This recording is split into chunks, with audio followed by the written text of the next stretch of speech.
We left off last video, I think, with a little pan looking around, and here is where we are today. And so as you can see, I've got my burn permit, so I've been doing some burning. This is my pile of green that is drying out, and then I have another one over here. But the big progress that has been made is over here where the house pad is going to go. You can also see I did end up getting a little bit bigger piece of equipment. I said I was going to sell that skid steer and get something bigger. I've got that case backhoe over there, but I'll actually save that for another video because I accidentally bought two backhoes and had to sell one at a loss, but I'll tell you that story another time. Here we are. The house is going to pretty much go about 10 foot in front of this tree, and so we've got it all cleared out this way. The driveway is going to come through, bend through those trees, come over here. And so I'm at the point now where we're pretty much ready to start moving dirt. We need a lot of it over here, and this backhoe isn't exactly the best tool for the job, so I was going to go rent a front end loader. But with the way things have gone in the past few weeks with the economy, I'm kind of holding off here just a little bit. The next steps are to move dirt, do the plumbing and then concrete.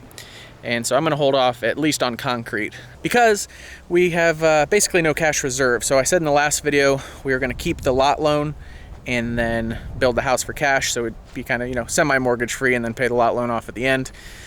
Turns out, even though I made sure that we had the right lot loan when we got the loan, that you could get permits with it, the banker just had incorrect information. So in order to get our permits, we had to pay off the lot loan. So this property is 100% paid off at this point, but the timing was not perfect because it was last month where we paid off the loan and really pulled all of our cash reserves to get this paid off.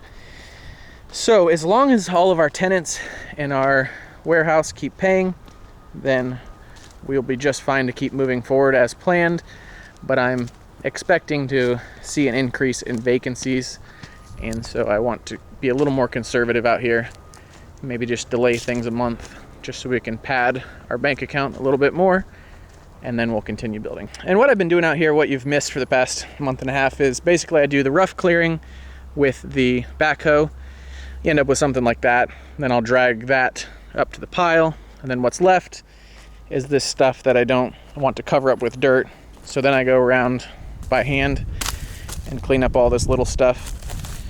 And so that's what I've finished in this area, and I'm ready to move dirt there. I just need to clean up the rest of this little spot over here and then just start making trips. I calculated it would take 500 trips with a 3-yard loader, and I think this is a 1.5 yard bucket, so you're talking about 1,000 trips back and forth from that pile over here. I'm not sure this thing is up to the task, but I guess I'll just get started, and some dirt is better than no dirt, and we'll go from there. And then eventually, where that pile of dirt is, once that's all spread out, that'll just be a big open field that I want to put a big pole barn on, that we have shop and indoor space for the kids to play. So that's the plan. Oh, why don't I actually show you the house plans themselves? So this is going to be the house right here. I'll have a porch on the front. This will be the garage on the right. It's a 22 by 22 garage. On the left is going to be an 18 by 20 patio. It'll come out to about this area.